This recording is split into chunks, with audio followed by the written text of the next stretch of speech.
My apologies if the slides are representing a Word document. No. I think they look great, and especially I think the model RFP, it's important to cover the content so that because hope we all do the justice. information is so much now. So Yeah. unfortunately, I don't know how to make arrows fly. So Okay. Okay. We'll just wait for a few more minutes and then we will get started at 3 p.m. Thanks, okay. Nikki. Thanks, Gulzar sir.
Good afternoon, DG sir. Good afternoon, sir. Good afternoon. Good afternoon, sir. Hey, good afternoon, Gulzar. How are you? I'm good, sir. Very nice to see you. Same here. So let me also remove my mask. Thank you for taking time to join this very important webinar, Gulzar. Really appreciate it. Thanks for inviting, sir. Thank you.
I see Dr. Basavaraju also join in.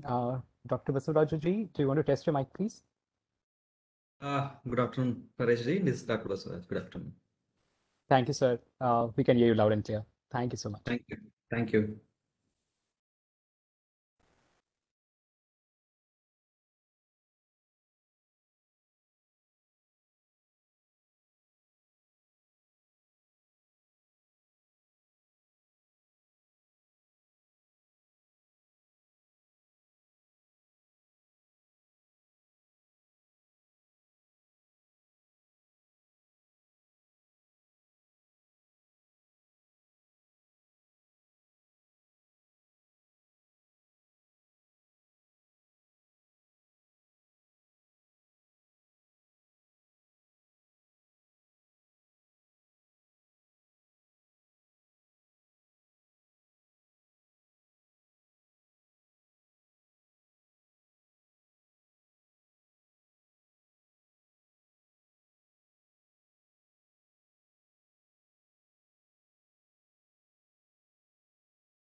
Good afternoon, everyone.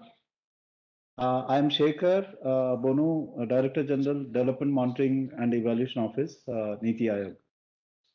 I would like to take this opportunity to thank all the central, state, and district officials who have joined this webinar, and also other colleagues all across India who have joined. Today, this webinar is about procurement of technical consultancies, scaling capacity within the state governments. This is the seventh session in the series of webinars which are being conducted by DMO with the objective of strengthening monitoring and evaluation ecosystem in the country. The focus of today's webinar is to understand key challenges in procurement at the state level, enable sharing of experiences and good practices in the field of procurement, and identify measures needed for scaling up of procurement capacities within the state governments.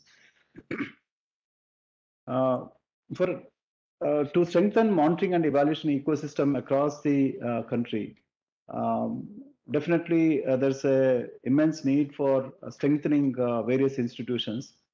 And as a part of that institution strengthening, there is immense need for building capabilities relating to procurement and outsourcing. Once an institution can master this art of doing good procurement and getting good quality work done by the outsourced agencies, the capability of that organization to pivot and do large amount of work increases. So in that context, procurement and capabilities become extremely critical. Development Monitoring Evaluation Office in last couple of years has managed to do 125 centrally sponsored scheme evaluation over a period of 1 year, and has been working on output outcome monitoring framework, data governance, and many other aspects which are quite challenging in scope. And we have managed to do them largely because of 2 or 3 reasons. One is definitely procurement, outsourcing, and getting things done. The second important element is having strong partnerships with knowledge institutions. And if we can have a partnership with knowledge institutions through established procurement process, I think the ability of an institution, government institutions, to leverage the immense knowledge that exists among the various knowledge institutions for public policy and program purposes becomes very, very helpful. But unfortunately, procurement is not given as much importance as it should be given in a large number of government entities. And it is generally relegated to part of accounting department, whereas procurement of technical consultancies require a degree of capabilities in terms of defining the terms of reference and also qualifications and so forth. But it's also not as complex as people make out. By standardizing and also by exploring the options available under general financial rules, including using more extensively limited tender, I think the ability of organizations to use high quality procurement to outsource and get technical work done would expand. In the end, I also would urge that it's in addition to procurement, we should invest a lot more in building strong partnerships and work with regional universities, think tanks. And in doing so, we create a very vibrant ecosystem of monitoring and evaluation and other tasks that government does for public policy. Now, it's a great honor to introduce today's keynote speaker. I'm very glad that Sri Natarajan, who is the keynote speaker for today, has found time from his busy schedule to be with us. Mr. Gulzar Natarajan has a BTech from IIT Chennai and later completed his master's in public administration from Harvard Kennedy School. He is an IAS from 1999 batch and is currently Secretary Finance, Government of Andhra Pradesh. Welcome, Gulzar. It's my pleasure also to introduce other panelists of today's session. Our first panelist is Dr. Basvaraju, who is the Executive Director at Grassroots Research and Advocacy Movement, that is GRAM, based in Bangalore. Dr. Basvaraju is a public policy and development professional, having diversified expertise in designing and conducting large-scale multidisciplinary research and evaluation studies, developing policy, vision, and strategy documents. GRAM has been closely supporting Karnataka Evaluation Authority, and their experiences are quite valuable for all of us. Our next panelist is Nikki Arora, who is working at the intersection of law and public policy. Ms. Nidhi specializes in matters of infrastructure reforms. She completed her post-graduation in international economics law and policy from Stanford University, California, with focus on rule of law and development. She joined Niti Aayog in 2018 and has contributed extensively to enhancing private investments in public infrastructure through public-private partnerships. Last but not least, I take great pleasure in introducing Paresh Dokar. Paresh is a monitoring and evaluation specialist at DMO. Prior to DMO, he was working as manager with Accenture Management Consulting. He has over 11 years of business consulting experiences across industries. He will take us through DMO's experiences in procurement of technical consultancies. We look forward to an engaging discussion with you all. Thank you very much. And with this, I now invite Sri Gulzar Natarajan to give his keynote address. Gulzar. Thank you, sir. Good afternoon to everyone. First, thank you, sir, DMEO, for inviting me to for this discussion on a very important subject, And I must also compliment the DMEO for organizing these webinars. I've personally checked up with a couple of my colleagues and they find this extremely useful. So thank you very much. And this is a great work, sir. You should keep doing more of this, sir. So I'll use this opportunity to basically outline what we think are challenges that we face in the state. And in some ways, while doing so, as you will see, I would end up almost listing out what are the issues involved. Now, given this is such a new area of engagement, monitoring and technical consulting services providers for monitoring and evaluation, it's quite natural that many of the activities or the issues, many of the processes are virgin and like to that extent throws up its set of challenges for state governments. And I'll have just 5 slides. Hopefully I can compress it and keep it to less than 10 minutes and look forward to the discussion, the other presentations and the discussion that follows, because I hope to use this more as an opportunity to sort of present the challenges that we are facing and more as learning experience from the presentation and discussion. So the first issue, the first slide is just a sort of an index or listing of contents in the 5 slides. Now, the first point is like, it's interesting, isn't it, that like monitoring and evaluation, which is supposed to be an assessment of a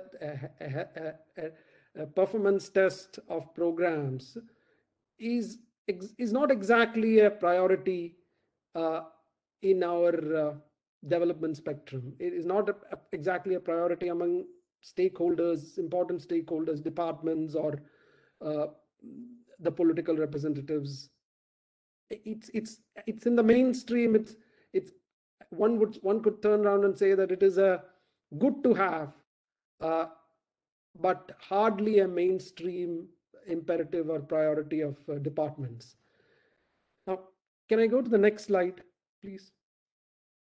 So let me start with this issue of defining what constitutes the issue to be evaluated, or the problem to be evaluated. Now, this is not it's a non-trivial challenge. You know, most often, whenever we occasionally do the evaluations, we don't define the challenges or define the problem statement clearly, so that in turn feeds into the design and outputs which get generated from those evaluations. So, I mean, I just listed out what are purely from a state government's perspective, and especially from Secretary Expenditure and Finance Department, what would I I would like to have in terms of what would be outputs from such an evaluation exercise. Now, some of these are specific programs which we have. One, the Nadu Nedu, is a physical infrastructure program. We spend huge amounts on this. What is it really? And there is a presumption that, you know, you put all these things in place and outcomes will naturally follow.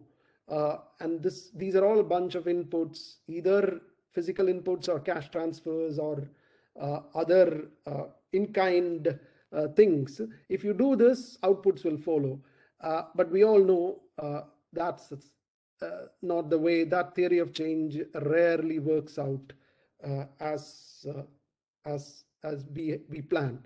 So this is just a listing of questions of relevance. It would be interesting. When I came here, I tried to get our guys to sort of list out 4 or 5 of our flagship programs and figure out what exactly do we want as headline, both on the formative and the summative side. What would we want in terms of evaluations on these things? And we really struggled with it.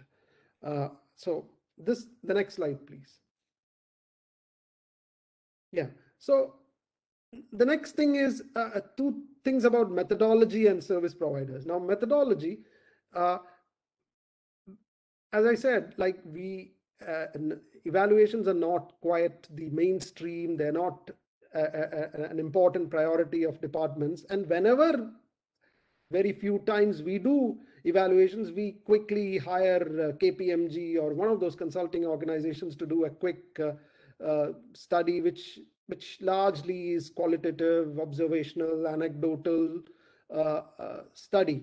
So at some level, it would be, it's been challenging, or it is challenging within the state governments to outline the spectrum of possibilities or methodology options which are available, and then make the right choice for the specific context or evaluation that we are looking for.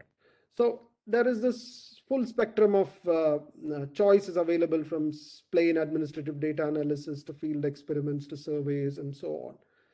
And then service providers, as I told earlier, like the default option is to hire the management consultants and do a quick evaluation, which most often, almost always, is confined to qualitative assessments. Now, again, here too, we have the challenge of how do we go about doing this? Like, do we hire consulting organizations? Do we engage with research institutions? There are a large number of nonprofits who specialize in specific areas, functional domains.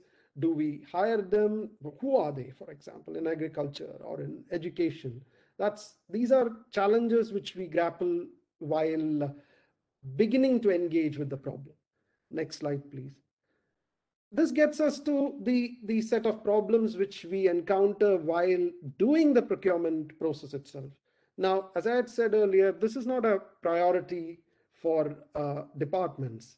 The priority is at best to have a nice consulting glossy study done by a consulting organization, which sort of in some ways is a sort of an endorsement of what you want the world to see or know about the program, than a genuine, rigorous impact assessment of the program. Now, and this goes one of the important contributors is, of course, the lack of acutely deficient capacity among procurement officials. And the things about standardized procurement guidelines and documents, these are well known, like, again, being new areas. We struggle with standardized procurement guidelines, for example, for doing an evaluation of learning outcomes. Just a simple thing from hiring a agency to do a sample survey of learning outcomes on a longitudinal basis every year for the next 3 years. Like, for example, if you want to do, where's the document? What are the guidelines for that? So then, of course, where documents are available, we struggle with challenges in customizing those documents, the bid documents and the contract agreements.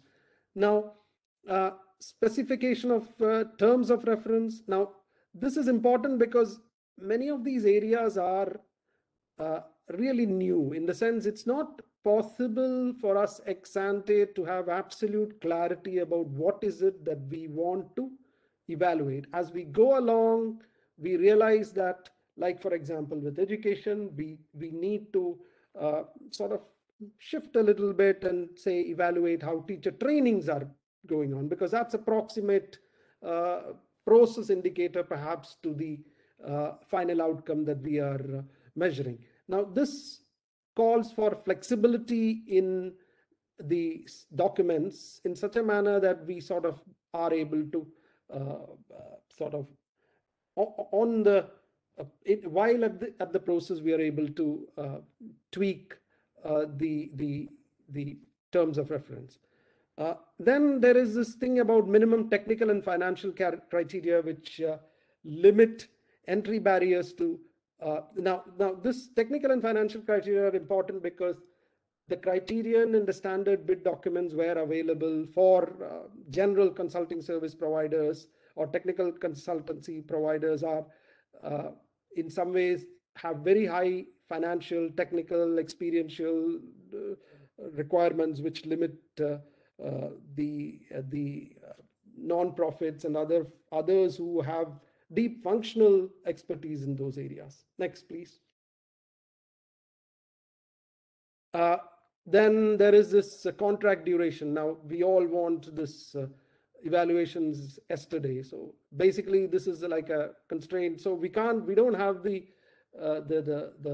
flexibility, or most often when the need for evaluation comes, it's like we need to have it in 2 months or 3 months. So there is a genuine challenge of reconciling rigor with practical exigencies, which then goes back to what instruments or what methodologies do we use to do it in a manner which does a good compromise between rigor and what is required. Then the bid reference date. There are wide variations in the rates of different categories of these service providers. At top level consulting organization rates, its quotes will be like 4 or 5 times that of a non-profit or a research institution. Then of course, and which in turn feeds into this excessively low and high bids, which creates a set of problems. Last one, please. Yeah, and then so those were problems we have on the contract, on the procurement process side. Now on the contract management side, again, going back to this challenge of capacity and lack of culture and capabilities within the institutional capabilities, this creates a set of problems which I guess is part of any sort of ongoing engagement which we conduct within government. So to that extent, it's perhaps generic, not exclusively related to the specific issue of procurement of consulting service providers. And the last thing I wanted to just put it out there is that supply side quality. Now, this is something which we underestimate or perhaps not discussed seriously, because there is an acute scarcity of, or acute deficiency of good organizations and individuals within organizations who can engage deeply on these problems and be able to deliver high quality evaluations which respond to the felt needs of the government stakeholders. So in very sort of brief, these are the challenges that we face at the state level while engaging with the problem of procuring technical consultancy service providers for M&A.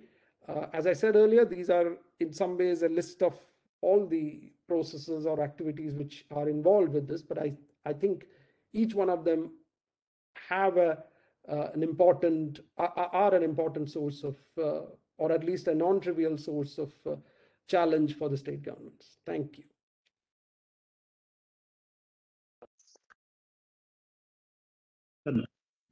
Thank you, Gulzar, for highlighting the importance given to monitoring and evaluation at states, the need for prioritizing monitoring and evaluation as such, but also the challenges in terms of raising, understanding the link, the programs and the outcomes that we would like to achieve, and so defining what are the outcomes and what are the key metrics that we would use to measure those outcomes, and then this whole ecosystem around doing good, high quality evaluation. So I think all these issues we have been grappling also at the national level at the Development Monitoring Evaluation Office, and over 3 years we have built some understanding and knowledge which we thought it was critical to share with our state colleagues. So with this, I now request Paresh to present DMEO's experiences in procurement of technical consultancies. Paresh?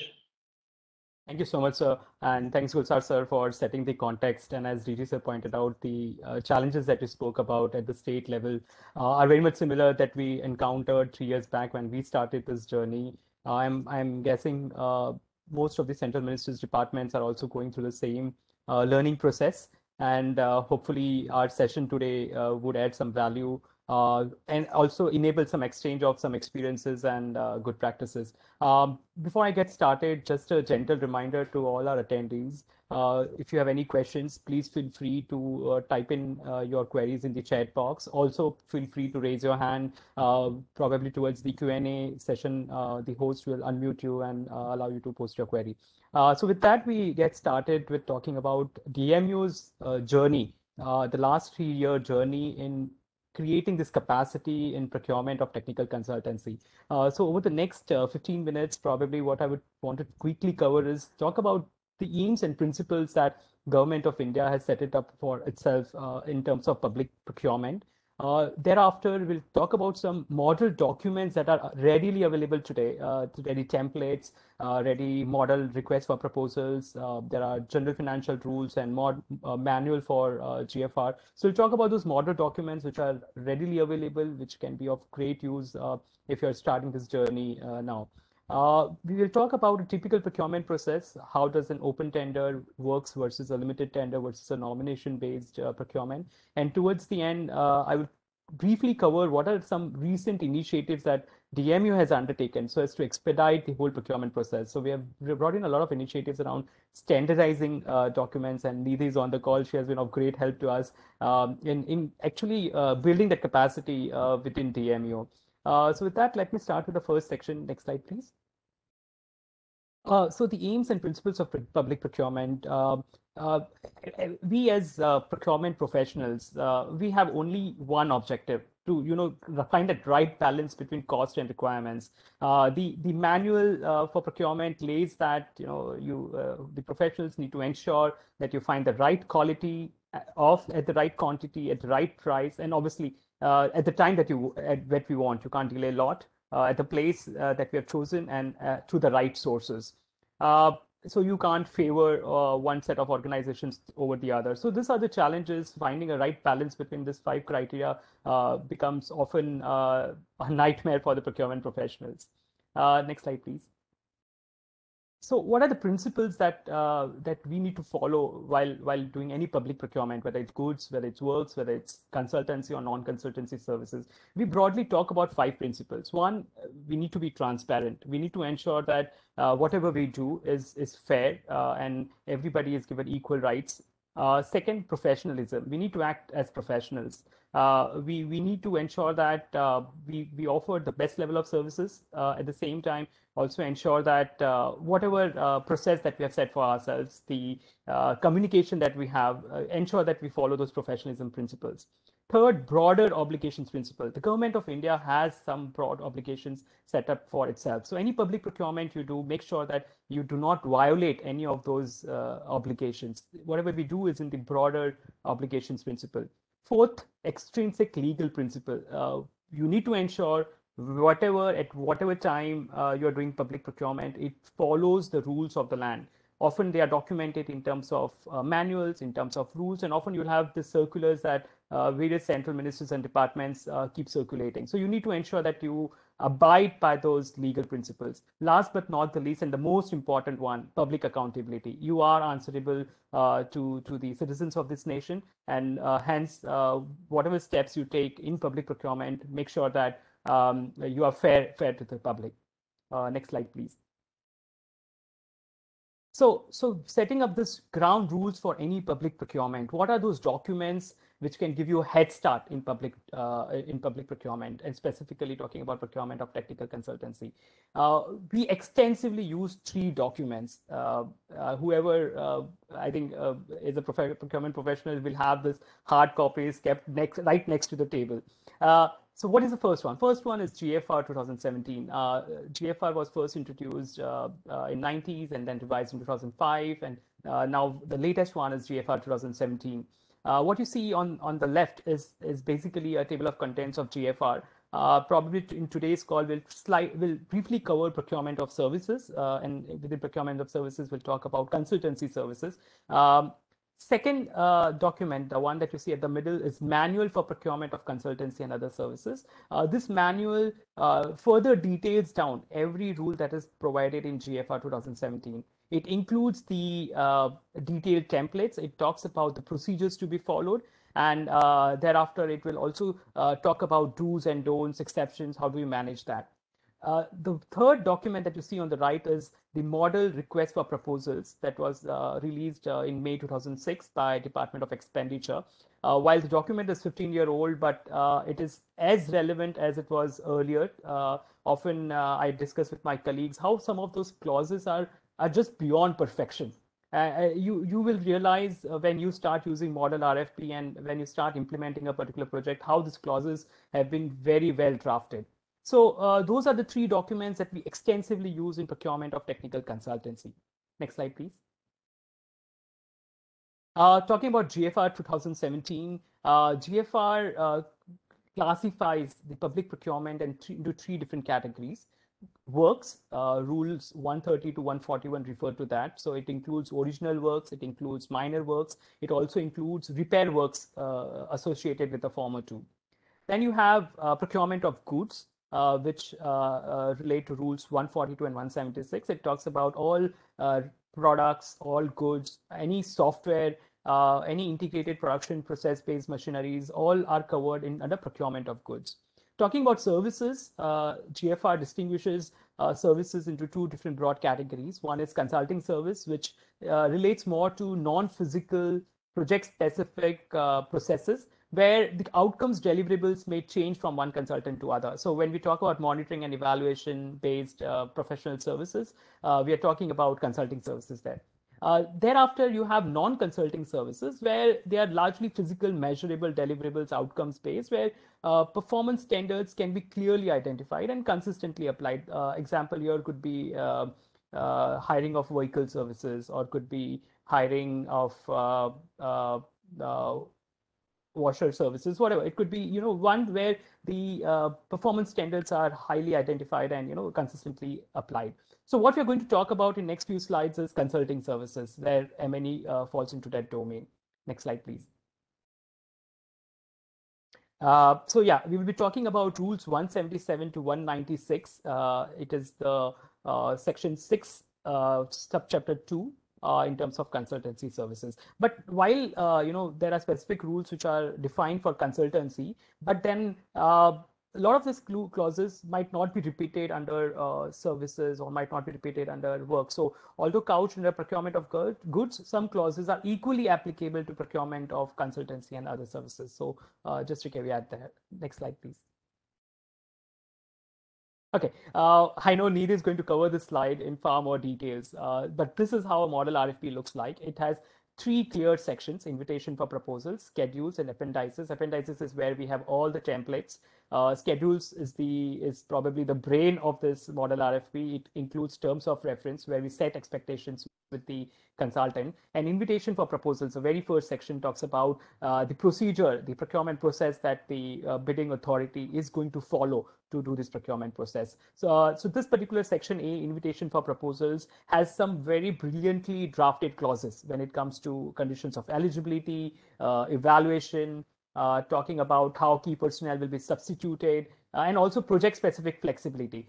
Some clauses might change from project to project. So this particular model RFP very brilliantly gives us that flexibility, at the same time ensures standardization of our bid documents, as Gulzar sir was talking about, one of the challenges that we face in terms of public procurement. So we'll talk about this in far more details, but these are the three documents that we extensively refer to in our procurement of technical consultancy.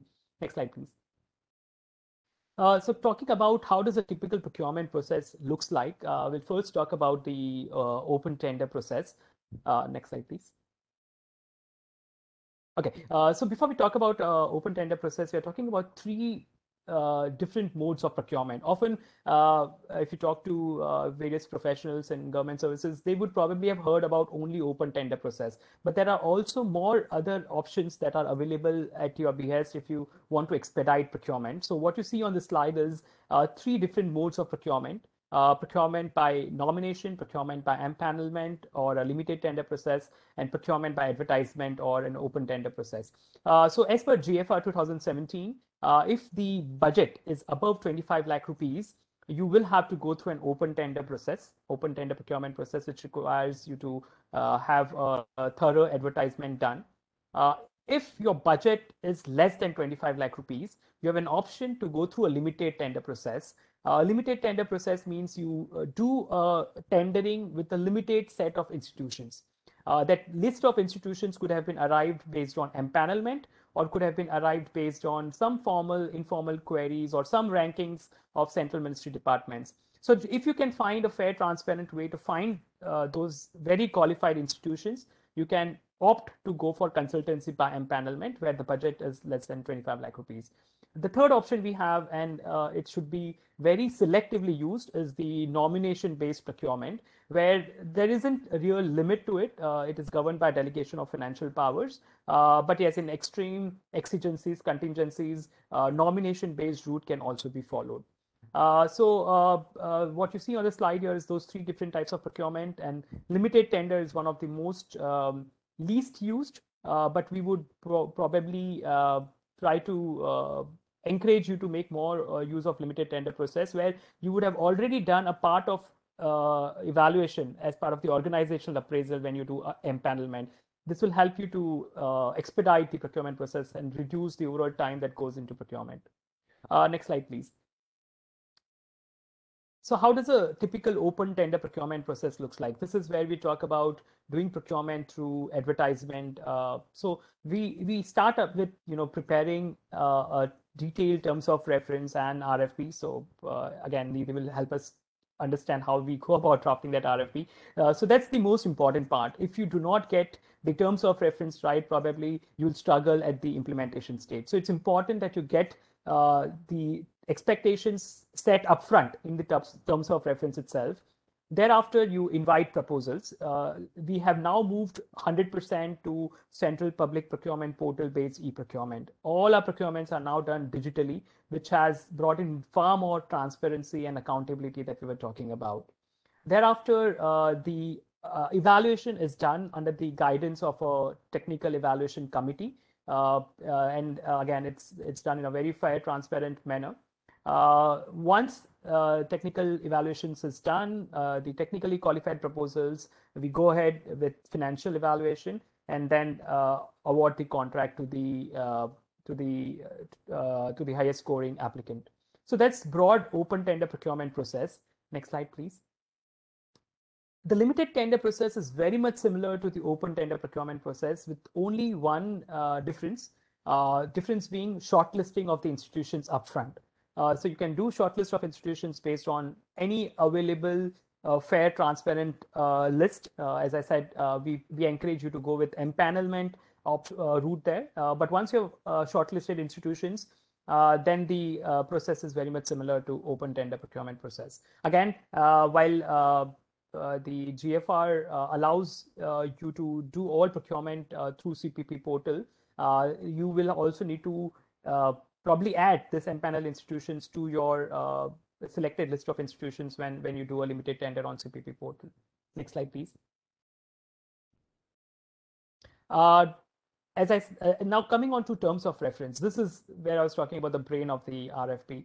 Over the last 3 years, we have tried to play around with what are the key clauses that are needed. There is a structure that is also recommended by the model RFP. But what you see on this slide is pretty much a broad outline of how a terms of reference should be. Start with talking about a background of your problem statement. Why are you doing this particular public procurement? Thereafter, jump into objectives of the study. Talk about the proposed methodology approach that you would want the consultant to follow. Then talk about scope of services. Scope of services is where probably if you get it right here, you will face lesser issues at the implementation stage. You will not have scope creep issues typical of any procurement that we do. Because we are talking about monitoring evaluations, primary data collection, conducting KIIs with stakeholders becomes important. So that has dedicated chapters. Talk about your time schedule, deliverables, payment schedule, some very standard clauses. Talk about how the report or the deliverables will look like, what support that you will provide. And then towards the end, you can talk about review and governance structure. So this is broadly the terms of reference outline that we follow. Next slide, please. Okay, so we have covered this. I'll leave it to Nidhi to talk about the model RFP. How do you create a model RFP? based on how do you create an RFP based on the model RFP template. So we'll skip the slide for now. Next slide, please. Okay, so over the next couple of minutes, I'll quickly cover what DMO has done to expedite the procurement process. I will not be able to go into far more details here, but if you have any questions after the webinar, we will be happy to help you out there. So talking about what all initiatives has DMO undertaken. Next slide, please. So broadly, these initiatives are bucketed into four specific categories. The first one, we have released our guidelines for engagement of knowledge institutions. So this provides us internal approvals based on how do we go about doing procurement. So that has reduced our time to procurement, get internal approvals of finance division and from the competent authority. So the guidelines are very well drafted. The three procurement processes that I spoke about, nomination, empanelment, and open tender procurement process are very well documented, and procedures have been agreed internally already. The second initiative that we have started running is the empanelment part. We have already finished empanelment of survey institutions. So if we were to launch a survey tomorrow, probably we can do a very limited tender, either only just financial evaluation or techno plus financial evaluation, and actually roll out the study in a couple of weeks' time. The third initiative that we have taken is standardization transparency. As I said, we have moved 100% to the digital CPP portal. We have standardized a lot of our templates so that it becomes easy for the bidder as well when he sees consistency, the same set of procedures, the same set of forms. We have moved into providing scanned PDF based submission of forms to Excel based forms. So it becomes easier for them to submit their responses, becomes easier for us to evaluate them. So those are certain steps that we have taken in terms of standardization transparency. Last but not the least, we also want to take the whole ecosystem with us as we evolve in this journey. So we have created our own procurement toolkit. This procurement toolkit is available on DMO website. It's available, the sessions on training are available on YouTube channels so that all the states, districts, central ministries and departments can take help from them. Next slide, please. So this is how the monitoring evaluation study guidelines looks like. It's a 20-page, very brief document. It allows us to do three things. One is conduct studies and related surveys through the three model procurement modes that we spoke about. It allows us to also do a desk-based research, allows us to reach out to individual consultants to help us conduct studies. And last, it also allows us to do training and sensitization programs as far as it's within the broader framework of program objectives. Next slide, please. Empanelment, what you see on the slide is three different options available for empanelment. Different ministries have reached out to different modes of empanelment for their respective needs. So if you talk about RBI, they would probably empanel based on rate per unit or fixed price empanelment. DMO has chosen to empanel survey institutions without agreeing on any financials. So financials will be taken at the next stage, which is Project RFP. So the details of this procurement are available on the DMO website as well. Next slide, please. What you see on the slide is how the empanelment list looks like. So for survey institutions, we have a list of 28 institutions where we have classified them by size of firm. So if you want to restrict your procurement only to MSMEs, you can do that. You can apply that filter. It takes care of the type of surveys, the experience that they have. Some of them, specialize in household establishment surveys, but some of them could specialize in just KII. So we have actually categorized by type of surveys, the 15 sectors where they have previous experience in, states where they have presence today, and last, based on their technical scores, we have graded them as well. So this list is available on DMO website. It is available for all states, all central ministries, departments to leverage that for the limited tender process. Next slide, please. Probably the second last slide. This is giving a snapshot of the procurement toolkit, which is available on the DMO website. As I spoke about, all the model RFP documents, the guidelines, the samples, the templates, for that matter, 7-session recordings to walk you through how to use these templates is also available on DMO website. Next slide, please. I was talking about the 7 sessions. This is how the curriculum looks like.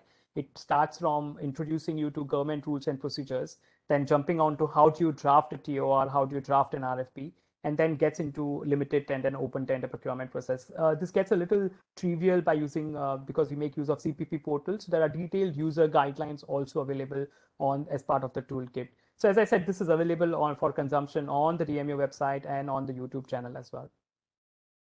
Next slide, please. Last but not the least, often in any government procedures, it's very important to get the segregation of duties done. That's why we leverage here the RACI metrics, where all the steps, and if I remember correctly, this talks about close to 180 odd steps, just to ensure that we do not miss any of them.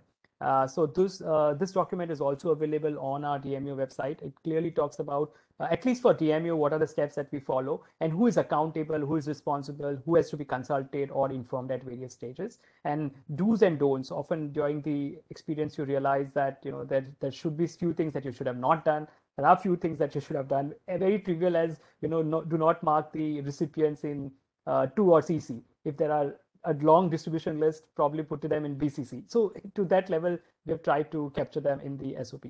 So that is briefly talking about all the TMU's experience in the last 2.5, 3 years that we have been able to create in procurement of technical consultancy. We don't say we are experts. We are still learning. But yes, we hope that you also can probably leverage few of these documents as you start this journey in your respective states or districts. With that, I pass it over back to you, DG sir. Yeah, thanks, Paresh, for the very interesting presentation. And now I would request Ms. Nikki Arora to make a presentation on best practices in procurement and adoption of model RFP in procurement of technical consultancy. The floor is yours, Nidhi. Thank you, Dr. Bonus. Good evening, everyone. It's particularly wonderful to be here, interacting with states on this subject matter, what I regard as extremely more than central to the functioning or functionality of the whole concept of governance.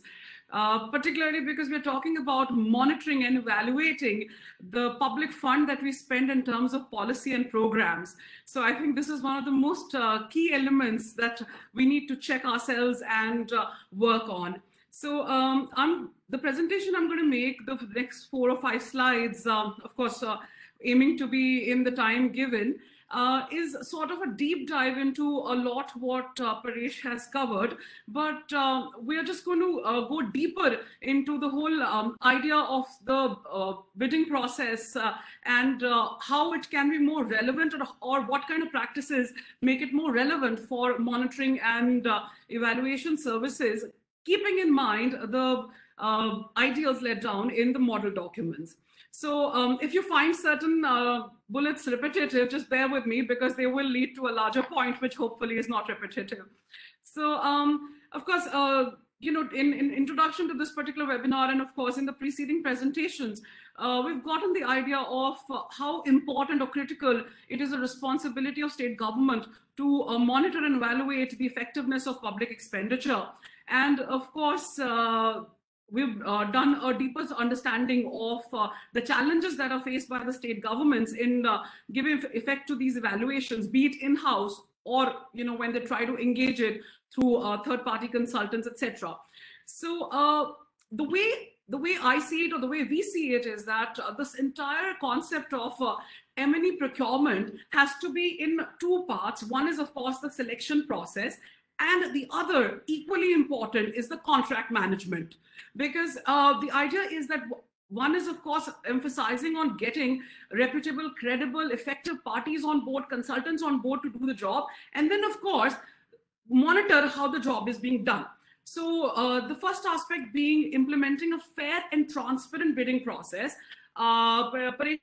Went into the details of this, that your RFP needs to specify certain important elements such as conditions of eligibility, terms of reference, etc., and pre-specifying criteria for evaluation.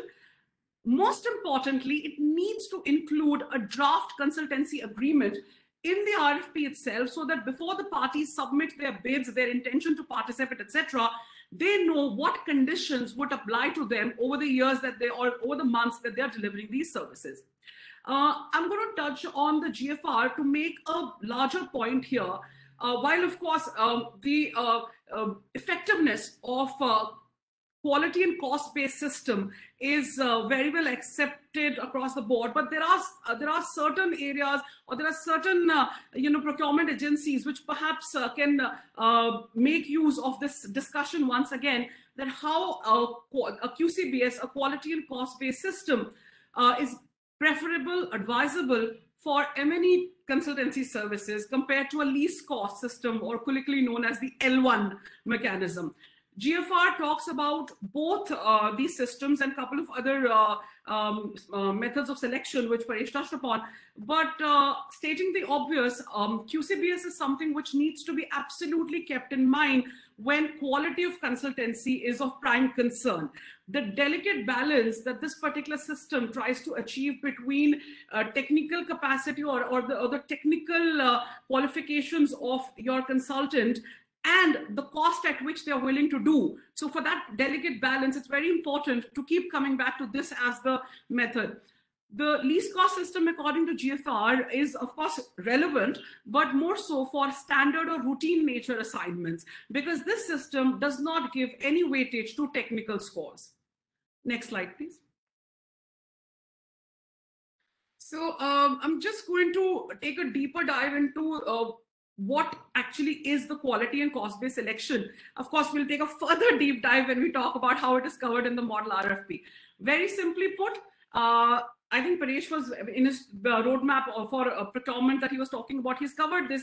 Quality and cost-based selection actually looks at the technical score and the financial score of the applicants, and then combines the two to arrive at the highest scorer, who then becomes your selected applicant or your consultant to deliver the job.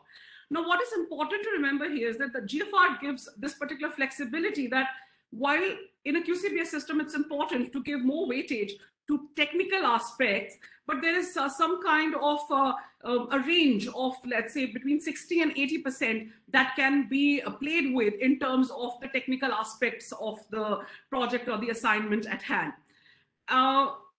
Once again, stating the obvious, on the second bullet that you see on your slide is very, very important, because it kind of highlights why QCBS is important, why QCBS needs to be preferred, and what is it that least cost system fails to deliver, or the unwanted, unwarranted results that it ensues. So we've already covered that where you're looking at highly specialized, non-repetitive and non-standard services, it is important to judge the experience, expertise, and competence of the consultant. More importantly, where you're only looking at the cost being quoted, there is a very, very real chance of the assignment being awarded to an inferior or perhaps even incompetent consultant.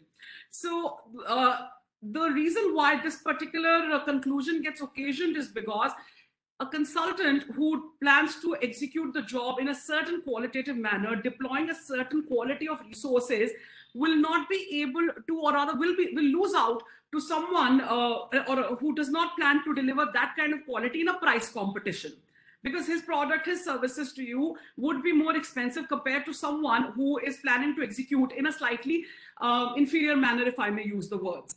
And of course, the chances of abnormally low bids are a very, very real possibility in a least cost process.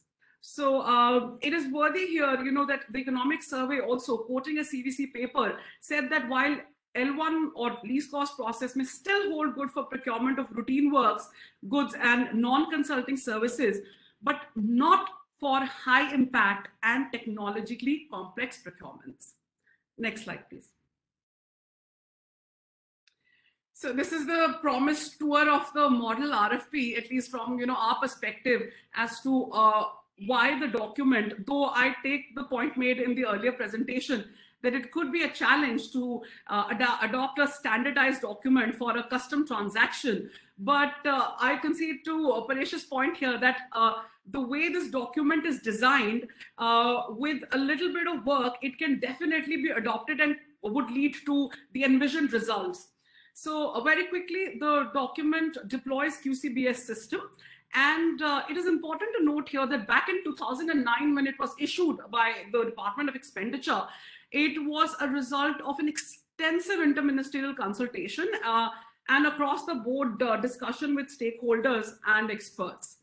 So while of course largely issued for adoption by the central government ministries and entities, but this particular document can be adopted by the state governments as a best practice document. It is important to mention here that, you know, the principles of public procurement that Paresh was talking about, this particular document embodies, lives and breathes them in terms of transparency, fairness, cost effectiveness, and very importantly, elimination of conflict of interest, which is extremely critical to a transparent and accountable procurement process. The document is generic in nature, but at the same time, it has a lot of flexibility to include and write project-specific aspects, and there are footnotes that guide you through the process of making those changes to a very large extent. And of course, this is my favorite feature of the document, the fact that it actually goes to the next step of ensuring there's a structure for even monitoring of services after the award of assignment.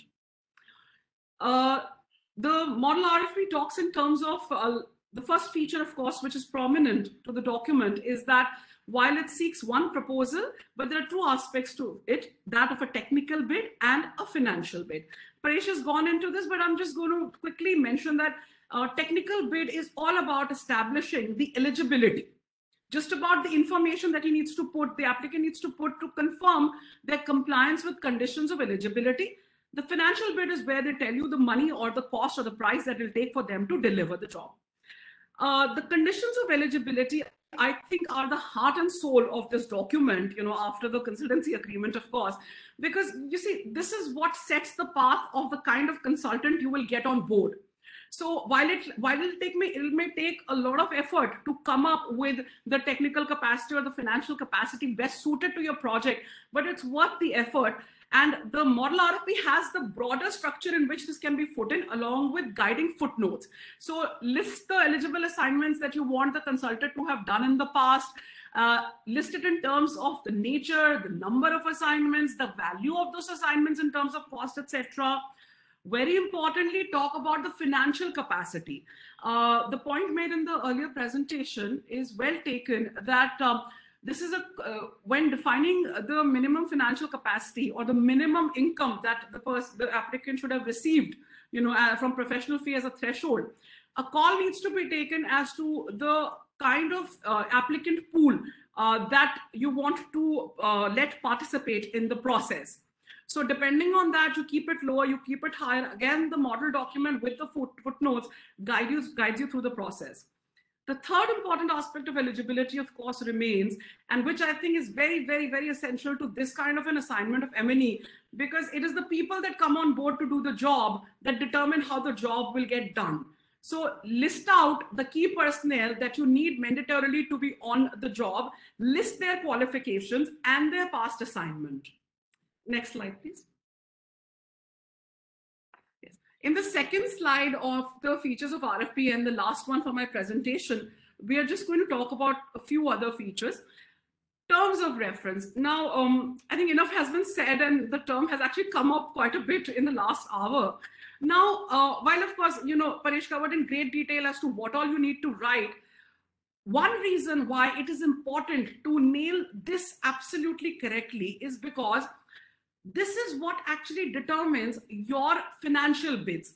It is very important that all the applicants participating in the process, to the extent possible, have a uniform understanding, a comparable understanding of the work that they need to deliver. Because that would, to a very large extent, ensure that their financial bids are competitive and comparable in a way we want them to be. So again, a very important aspect to get right in your RFP. Once again, model RFP guides you through the process. I understand that it is difficult, or other challenges may come in adapting it for your own transaction, but with the broad headings that Paresh mentioned and the model lays down, filling it up, though difficult, is worth the time. This second last feature of the RFP that I want to talk about is the evaluation process.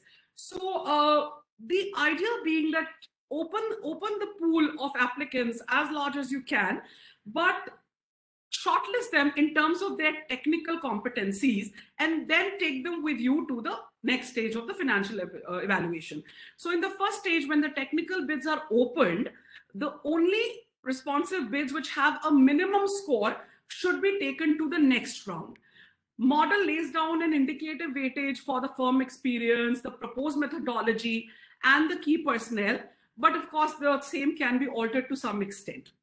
It is advised that no more than 5 applicants should be shortlisted for financial evaluation. But again, a call that a model has, the due guiding notes to let you take the number higher or lower.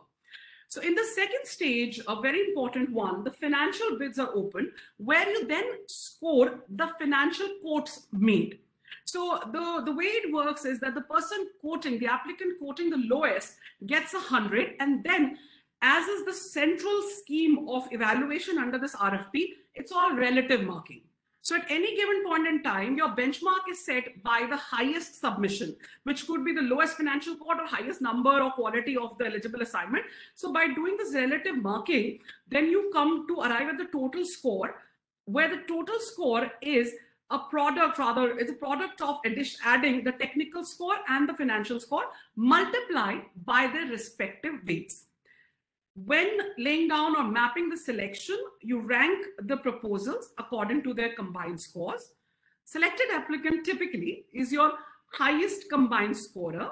The RFP lays down the procedure should such a person not be able to accept the assignment, then what happens, etc.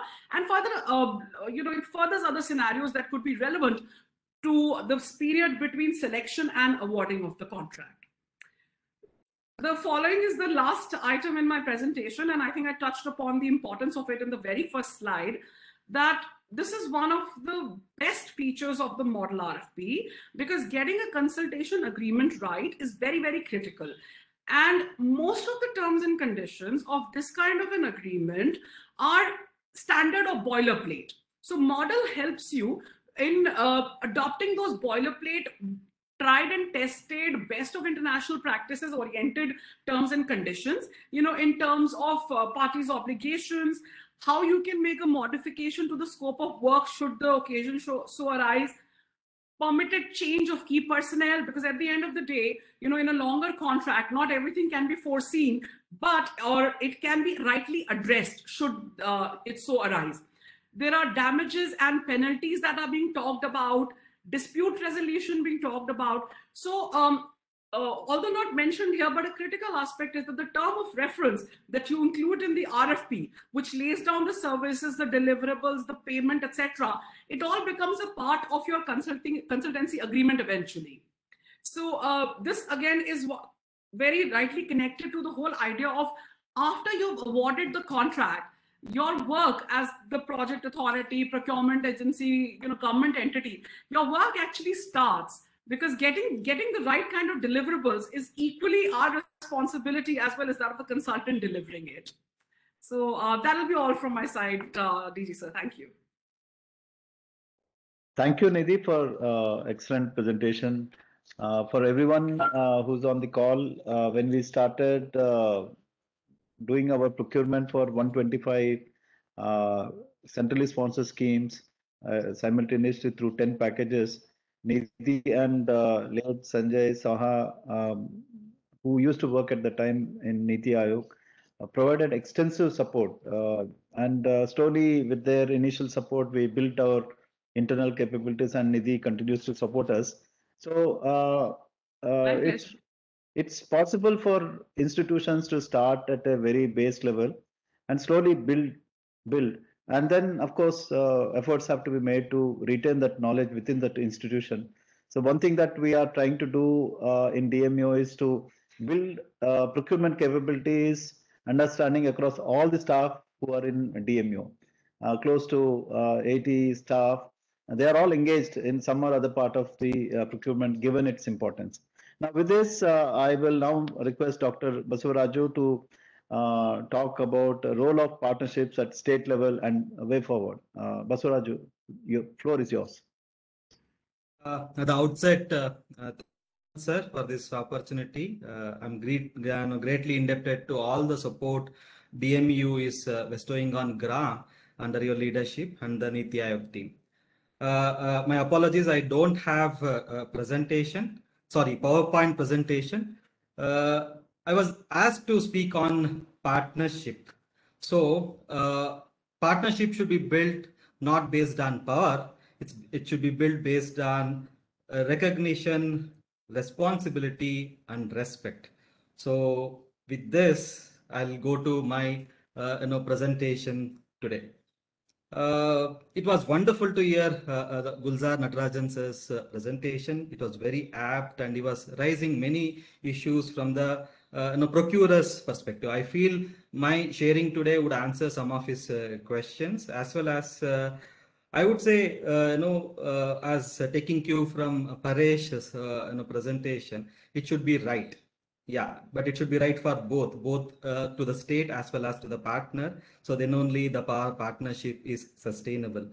I understand partnership is all about complementing strengths. Each one of us bring strength to the table. So it has to be complemented. It has to be taken forward in a cohesive manner. It's all about, as we say in management, win-win. So both we should come out with a wonderful evaluation, output and outcome.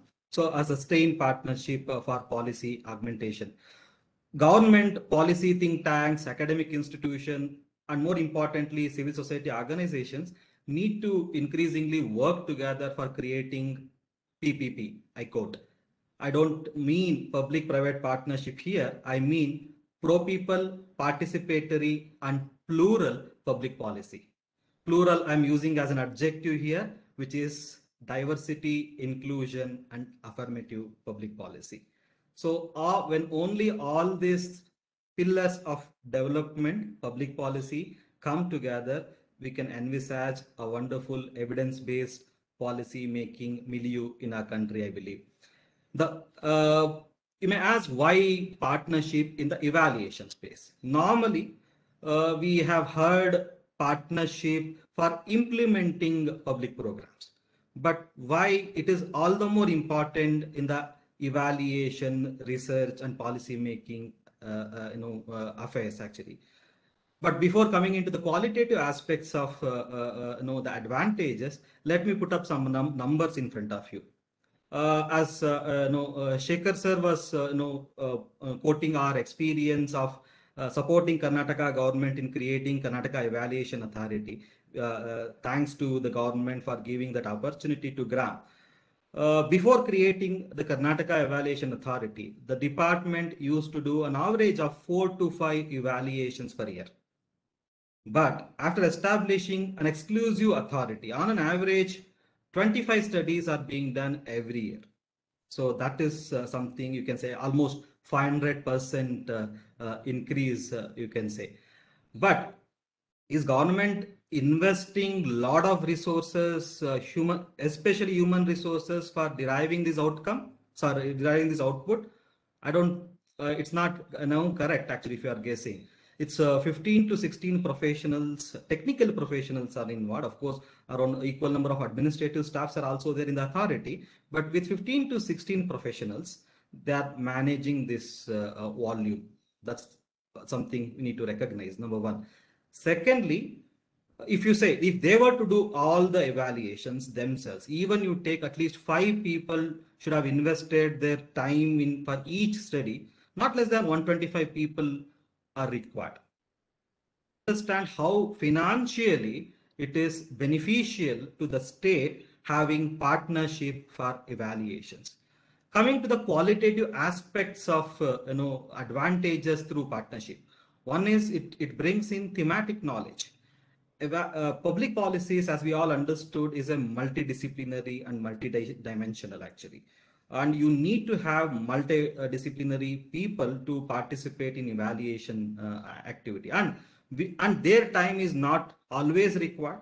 We don't get to do evaluation of different disciplines, different domain all the times. It is all time specific. So you don't need to invest on them full time, but you can still avail their services when you need. That's the advantage of partnership. Secondly, most importantly, it is field experience they bring in. Normally, these partners are not just on the other side of the table, that is only making policies or developing programs. They are the beneficiaries of the program. They would be observing its implementation in the field.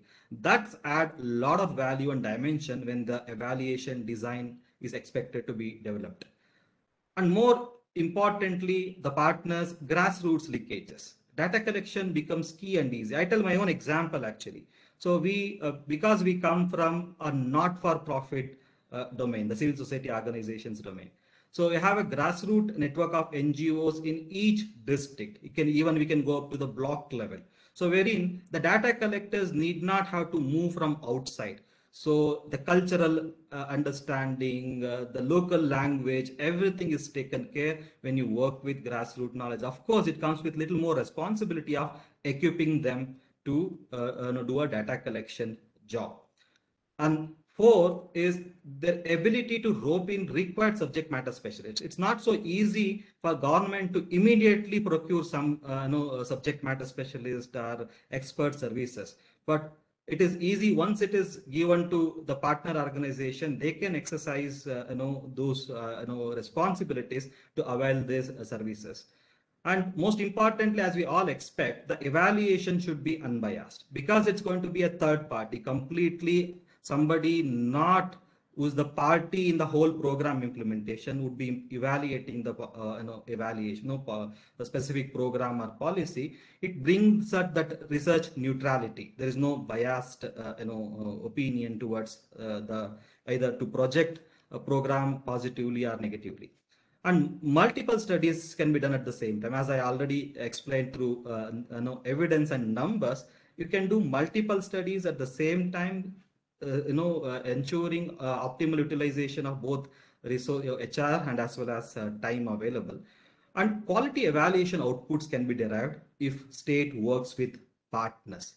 How it is actually?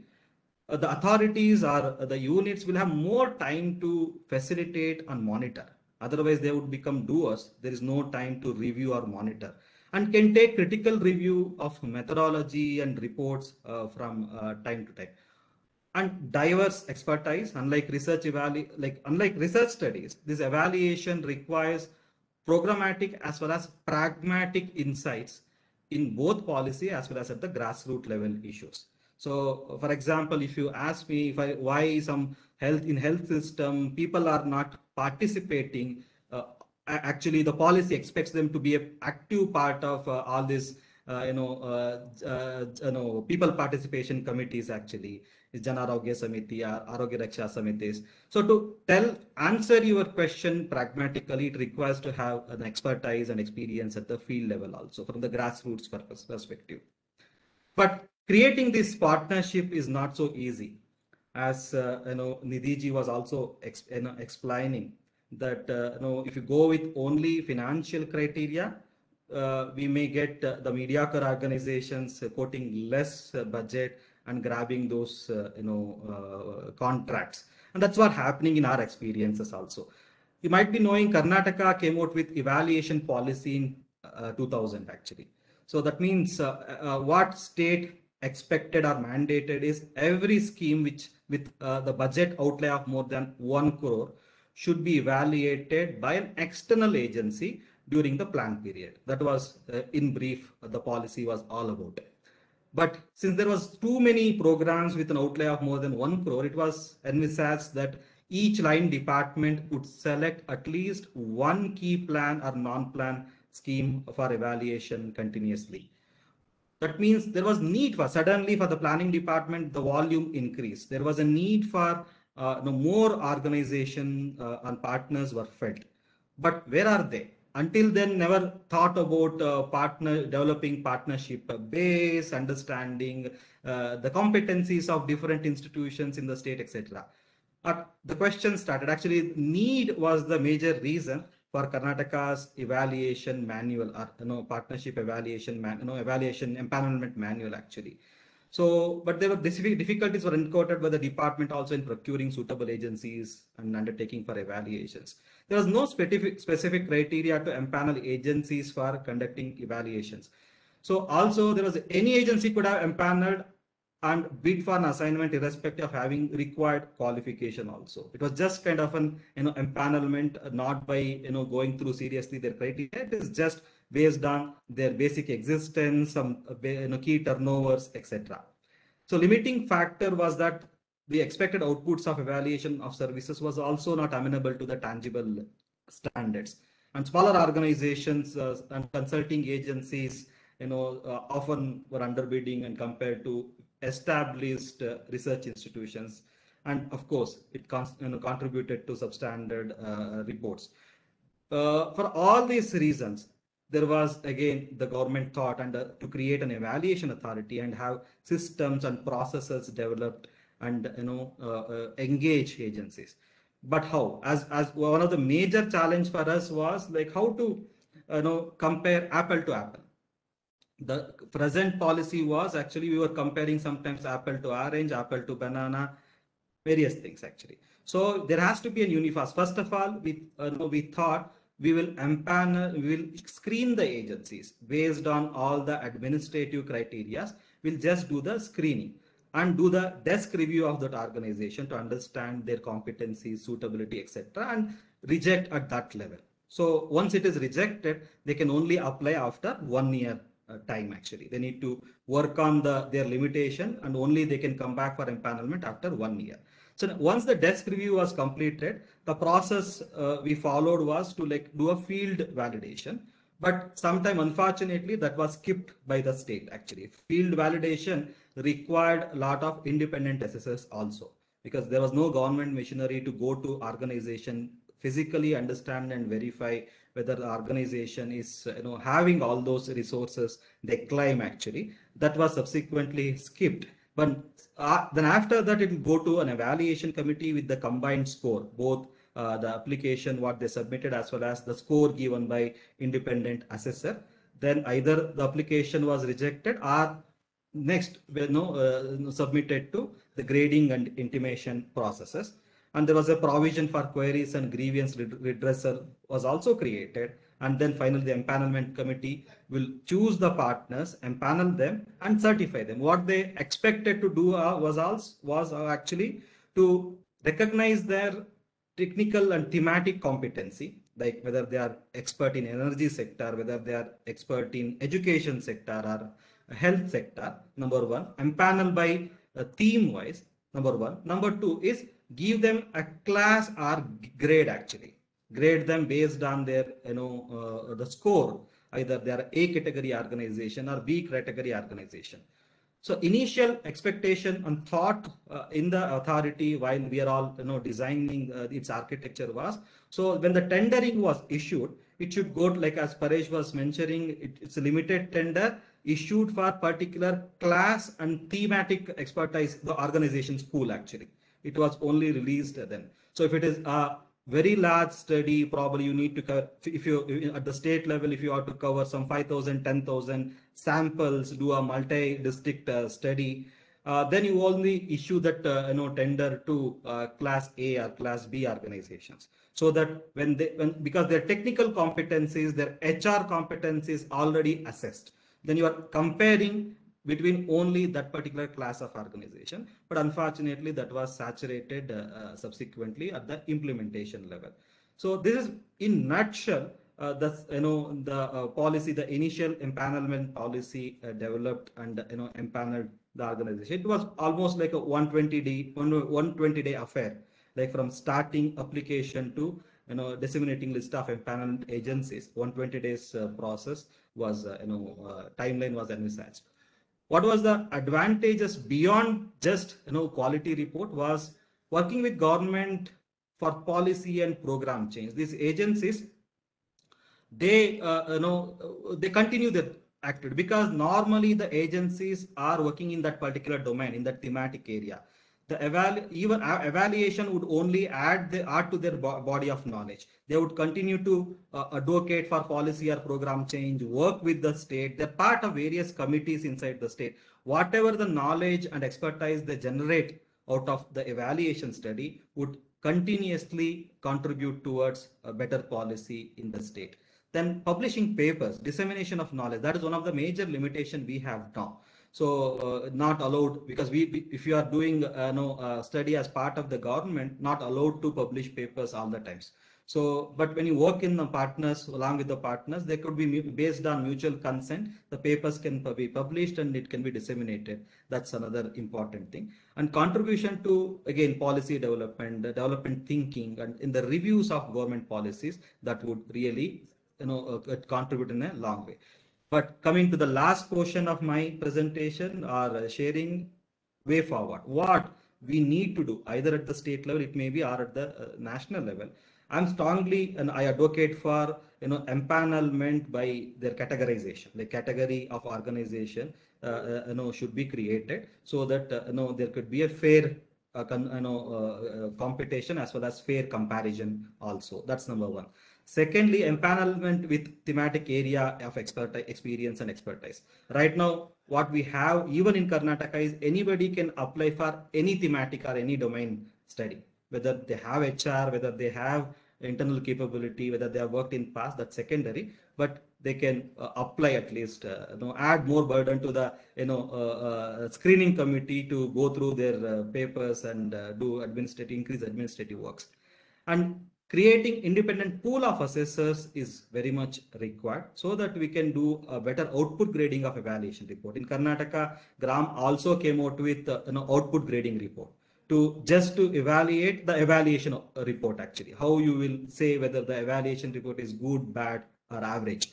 So, but to do that, we need subject matter specialists. A pool of assessors are required to be created. And more importantly, capacity development. We need to invest on capacity development, creating an evaluation community. We have researchers, but not evaluators quite often. So we need to invest on developing their capabilities, and evaluation in that should be brought in at the design stage, actually, at the program design stage. It's not when all the implementation is completed, then we think about evaluation. The theory of change and log frame should be an integral part of the program plan. So unless we do that, there's always be a confusion as well as a conflict between the state and the partner organization. So we understand and interpret output and outcome differently. State or some other may understand output, outcome, and impact differently. So the variables we use or index we create, that could completely different, actually. And equity in empanelment is something required to be ensured.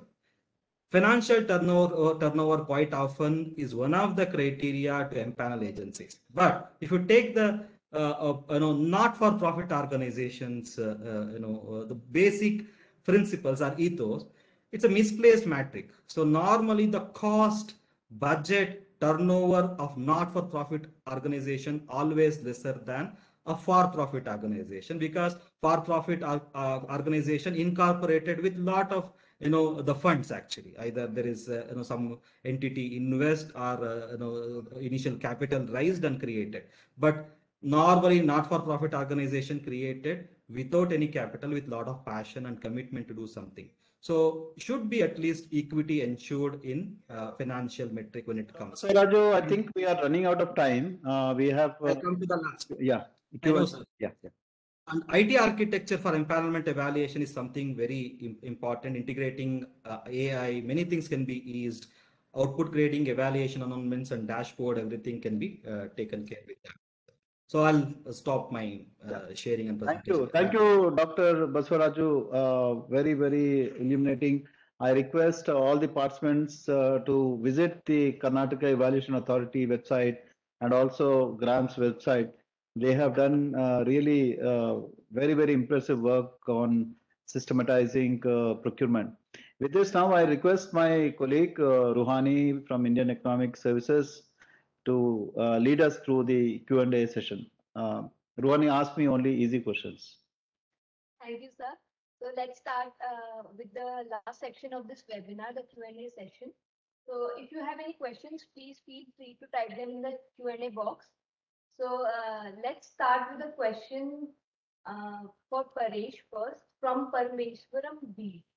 So Mr. Parameswaram B is asking why technical evaluation is required for limited tender when you have empaneled based on technical capacity only. Paresh?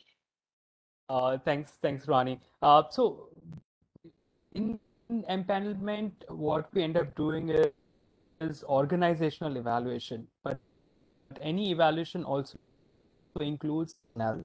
So once the empanelment is done, as part of limited tender, you have two options. You can go ahead with just financial evaluation, go ahead with lowest cost selection because the technical evaluation is already done.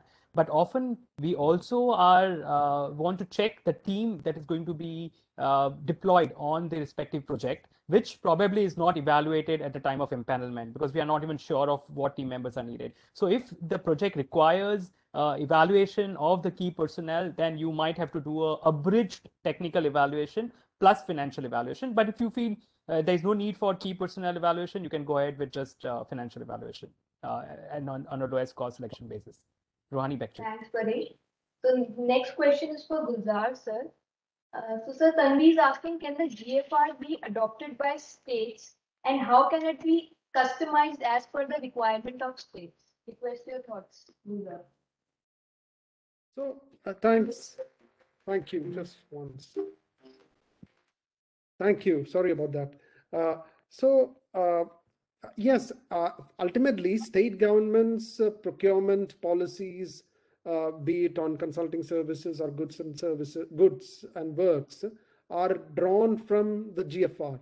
And several state governments have customized and developed their own policy documents. But then, the whole challenge here is in the specific case of technical consulting services, services in general, and more particularly M&E evaluation services, we need to go beyond the general contours laid out in the GFR and develop specific documents which can be applied for the specific task of hiring these consulting services. So that's the sort of a long answer to it, but then state governments do customize the GFR for their purposes.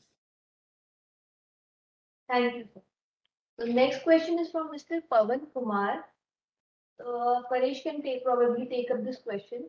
Nowadays, all procurements are to be done through GEM. There are many startup companies listed and having exemption certificate from MSME or any other authority. Such companies do not have proper exposure in respective fields. Please explain what to do when such companies participate in bids because at technical stage, it is difficult to qualify due to having exemption certificate.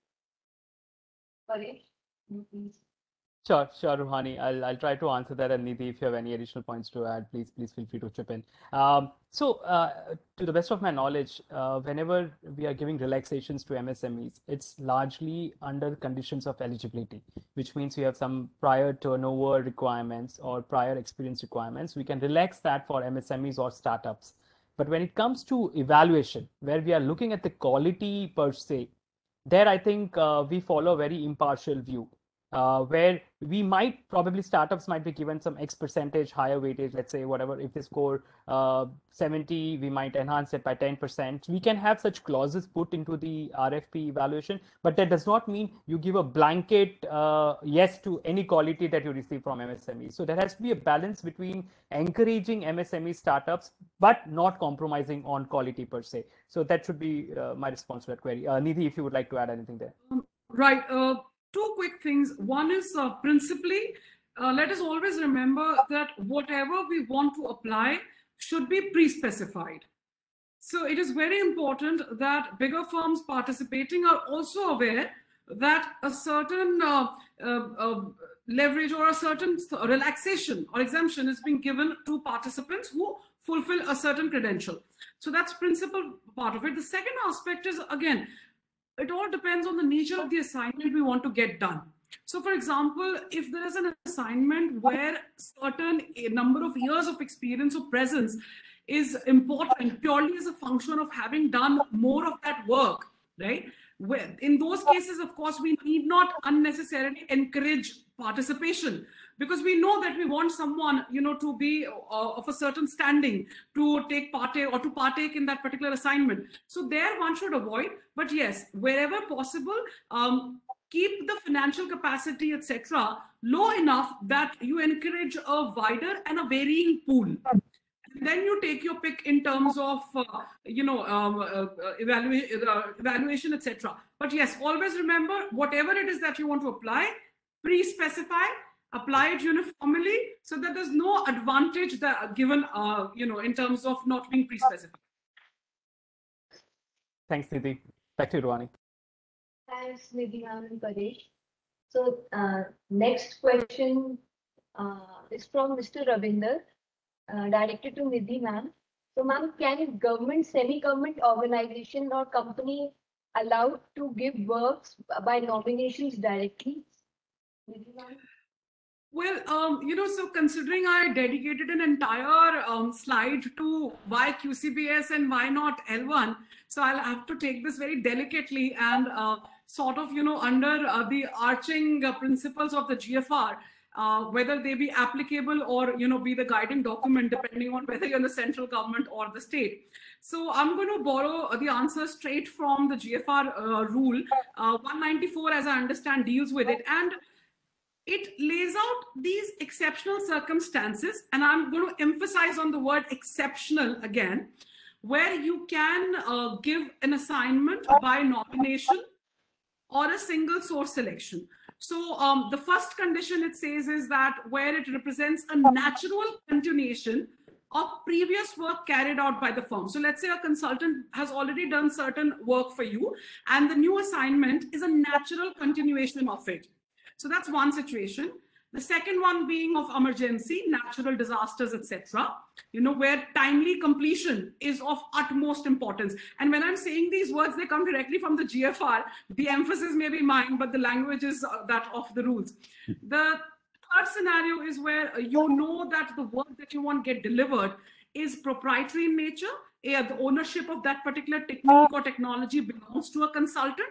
So there is no point in opening up, the market to other consultants, because they'll not qualify for evaluation also. So that's your third scenario.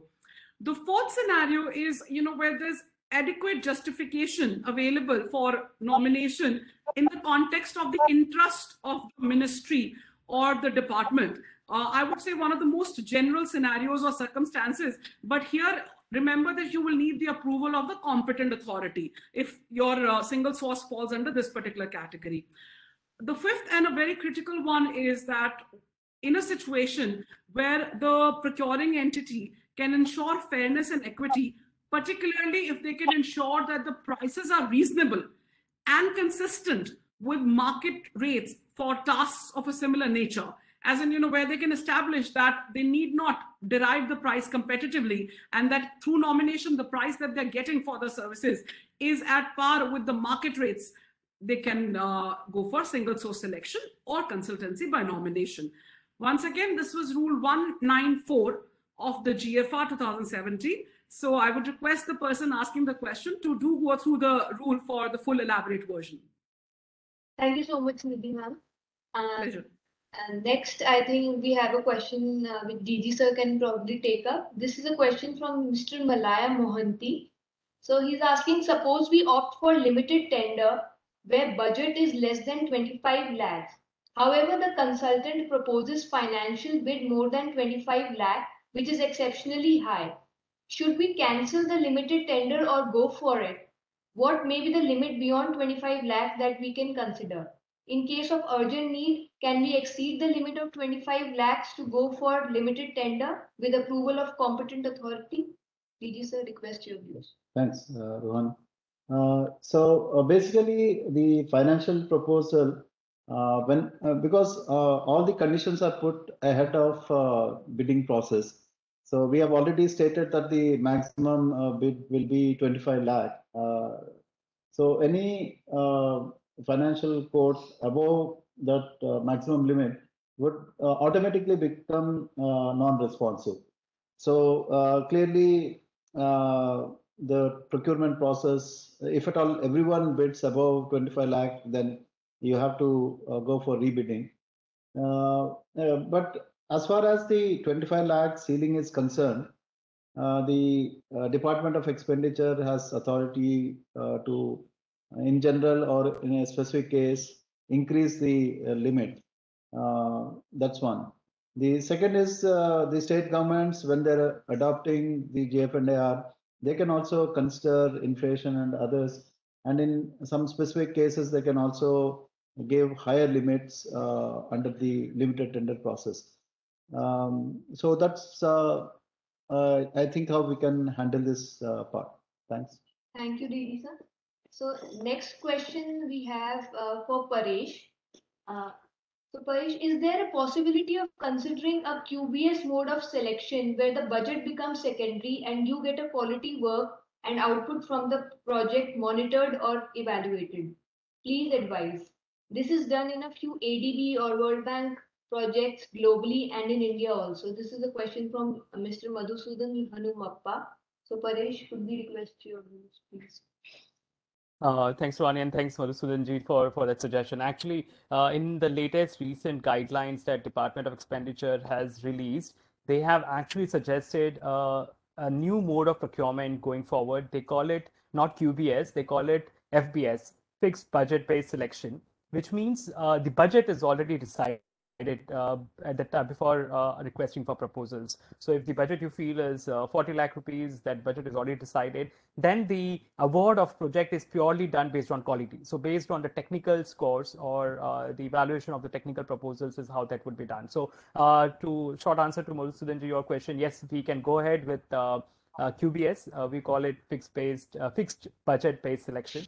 And yes, their 100% marks is only to quality. Yeah, back to you, Ravani. Thank you so much, Paresh. So next question is for Nidhi ma'am from Mr.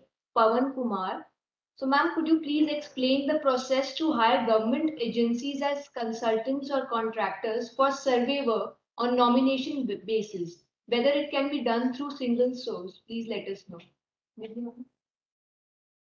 I think I just covered it. Would you like me to repeat? So we just went through the rule 194 of the GFR, which talks about single source and nomination. So right. Would you like me to repeat it? And for the benefit of audience, you can. I'll do that, certainly. My pleasure, my pleasure. So very quickly, like I was saying that, of course, not to be the preferred choice, but the GFR lays down some exceptional circumstances in which you can go for nomination or single source consultancy. But I'll go through the 5 exceptional circumstances with a rider that a case needs to be made, or rather a very thorough case needs to be made for which of these 5 circumstances you can fall under. The first situation or circumstance in which you can go for engaging a consultant through nomination is when the work that you want get done is a natural continuation of the previous work carried out by that firm. So then you need not again open up, on a competitive bid process because you've already got preceding work done by the same firm. The second situation that GFR allows you to engage a consultant by nomination is that when there is an emergency. As an example, it says situations arising after natural disasters, where timely completion of the assignment is utmost important. The third scenario, where the work that you want to get done requires the use of a proprietary technology or a technique which only one consultant has, or any other expertise that any one consultant has, once again, need not go to the market and opening up a bid process. The said consultant can be engaged through nomination. The fourth one, and possibly, like I mentioned earlier, the most broadly framed circumstance is where there are special circumstances where it becomes necessary to select a particular consultant with adequate justification for such nomination or single source selection in the overall interest of the ministry or department. But please remember, when trying to do this under this particular ground, it needs to be with the approval of the competent authority. It is as much stated in the GFR.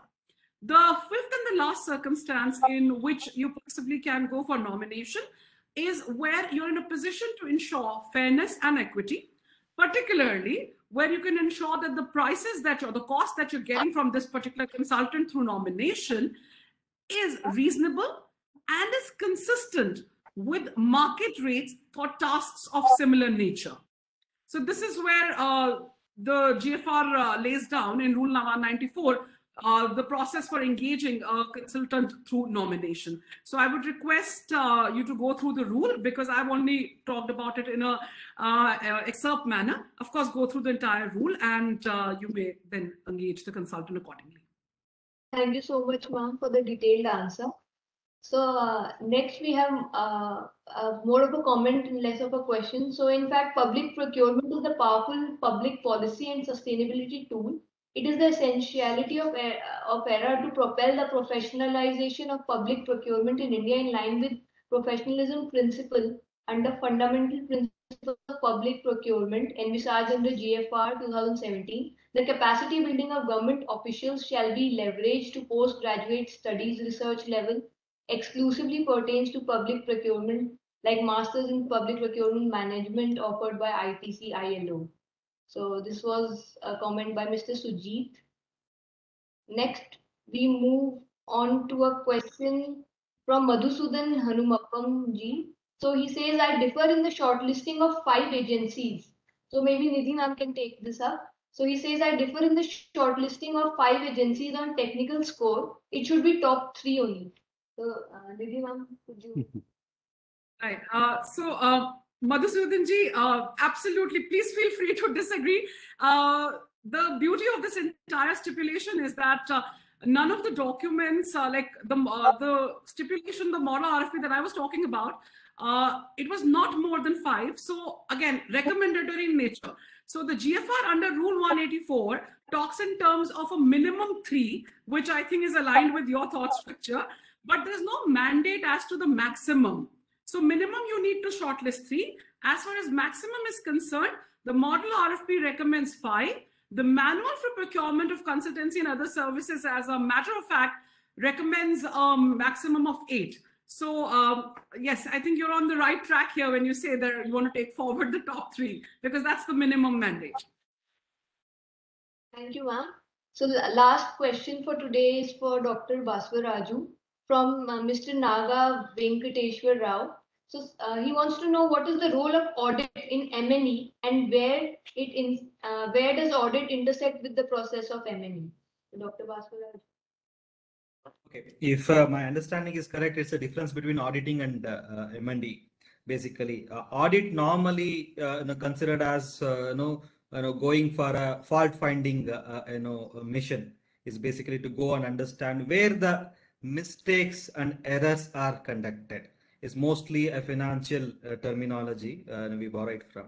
But in M&D, especially when it comes to monitoring, I would rather recognize monitoring as a supportive supervision, because it provides a lot of scope for appreciating limitations of program implementation. Normally, monitoring is done while the program is implementing, and evaluation is done after the program completes its probably the lifetime timeline. So in monitoring and evaluation, we also appreciate the positive things done, best practices, as well as the limitations. What are the genuine reasons for the non-accomplishment of the program objectives? That's also the benefit of doubt is given to the implementer as well. But when monitoring in the auditing case, it's normally to understand that the mistakes made. That's my understanding. Thank you so much, sir. So now we have a request from Mr. Parth Gautam from the audience. He's an IRS officer. So he raised his hand. Sir, could you please unmute yourself and ask your question, please? Yeah, am I audible, please? Yeah, please go ahead. My question is either to Mr. Pareshji or Nidhi ma'am. I am Deputy CEO of the Pradhan Mantri Jan Aushadhi Pariyojana. So we do a lot of lab empanelment because we do a lot of volumes in terms of drugs is done by us. So all batches are tested at labs. So the process and methods you outlined are used. So our all empanelment is done on N1 basis, and none of the time has QCBS been used till date. And one of the reasons practically which we face is that all the time is one of the reasons why QCBS is not suggested is because there are certain times audit objections which come. one time that why did you keep this criteria, and sometimes even if no audit objections are coming, then sometimes you have complaints that these are restrictive measures. So for example, if I start a lab which is WHO GLP certified, I keep that and I ask 10 points for that. Now all other labs will reach at the very top and say, "Ki, sir, we are not being impaneled if we keep 10 points for that." So one has to make a balance, and it also leads to allegations sometimes of the that we are not really being fair to all the stakeholders and labs of India. Pharma labs are not being supported by us because at the end we are a commercial organization, so having social objectives. So how do you reconcile that, and what would you suggest us to do? So that'll be helpful. Maybe Nidhi can answer. So one of the things that I would recommend in this case is that when designing your conditions of eligibility, particularly in terms of the financial capacity, or for that matter, the eligible assignments, etc., while questions can be raised at any point in time, but the proximity of the past experience to the future work, so that needs to be ensured, like in terms of whatever work that you want to get done, the experience that you're seeking should be absolutely connected with it. That's one way to justify it. I know it will not stop the questions from being raised, but perhaps it can be answered by saying that how what you're seeking is directly relevant for the future performance. The other thing is also in terms of, let's say, the capacity of the capacity of the firms or the capacity of the applicants. Again, depending on the key personnel that you want them to deploy, etc., you can design the same and keep it directly relevant again to the outcome that you need, so that should a question be raised, your justification is backed by numbers. Like, for example, if the work needs to be delivered at a certain scale and it requires, let's say, 5 to 6 key personnel, which only a firm of a certain financial strength can have. So use that as a financial capacity mechanism, and then perhaps to justify should a question be raised around why certain firms were included in the process and certain were excluded. Okay, thank you, ma'am. So with this, I think we are coming to close of the session. But before we go for short vote of thanks by my colleague Shailendra, I just wanted to check if Gulzar, you have any final comments? Looks like we have some technical issue, but Gulzar, if you are able to hear, do you have any final comments? Sir, can you hear me? Okay. Looks like Gulzar, can you hear us? Yeah, I can hear you. Yes, nothing, sir, sir. It's been very useful. Though I would just like to surface this point about making the specific case of procurement of technical consultancy services for M&E. That is a distinct activity in and on itself, which needs standard documents, which are different from anything which is available there. Because, like, for example, I mean, you have an intervention in agriculture.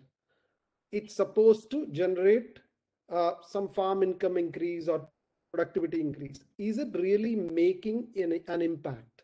What's the sort of, and one would imagine there are 4 or 5 such categories of impact evaluations that we should be targeting at, or that would form perhaps 85% of the universe of relevant impact evaluations, relevant in the sense which are top of head for systems or bureaucrats.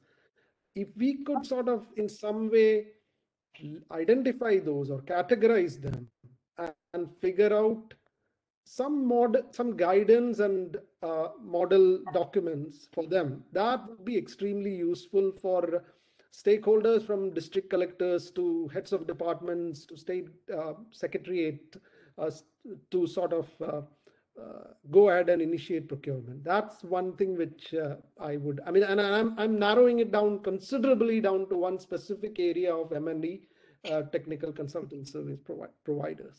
Thank you. Thanks. It's been very useful. Thank you very much. Thanks, Gulzar. I think you raised a very, very important point. We are here, of course, largely focused on strengthening monitoring and evaluation ecosystem. So we are trying to build a web-based capabilities, so that we address some of the requirements of our colleagues in ministries and departments as well as states. So over a period of time, I think we will be uploading all the terms of references that we have developed for various studies. We will be uploading all the RFPs. In fact, they are there, but we'll put them in a consolidated manner, maybe by individual sector. And we are also going to launch extensive large-scale surveys across the country for food subsidies, fuel subsidy, and so forth. So we will also be uploading all those instruments and also the survey methods and so forth. So thank you for your suggestion. We will seriously take up the work. With this, now I request my colleague, Deputy DG Shailendra to give his word of thanks. Surely, sir. Thank you, sir. This is actually my privilege to now formally thank all the participants, speakers, the panelists for the day, for today's webinar. And we really hope that the webinar on procurement of technical consultancy provided key insights to everyone based on the presentations, discussions, and some ideas for the future that were shared by the panelists today. We have all agreed during the session that the procurement of technical services and with a particular focus on monitoring and evaluation can go a long way in strengthening the monitoring and evaluation ecosystem. And we will together continue to work in that direction. I wish to extend my gratitude to the speakers, Shri Guljar Natarajan, Dr. Baswaraju Shrestha, Ms. Nikki Arora, and Paresh Dokar for their valuable contributions to today's discussion. A special thanks to Dr. Shekhar Bonu, DG DMEO, for providing overall guidance and leadership to undertake these activities under DMEO to strengthen the ecosystem. Our webinars for the states, as Mr. Guljar mentioned in the beginning, are being received well, and we will continue to make efforts to make useful interactions with the state going forward as well. Thank you, everyone, and I really thank everyone here at DMEO who has made this event possible. Thank you, Ruhani, especially for all your hard work and putting all those very interesting questions together. And thank you once again to the panelists for all the answers that we could provide today. So let's keep this discussion going. Thank you, everyone. Thanks, Deepak, Kapil, also for all the hard work, and thanks to our NIC colleagues also for making this event a success. Thank you. Absolutely. Right. Thank you so much. I think we close this everyone. webinar. Thank you. Thanks, everyone. Thanks for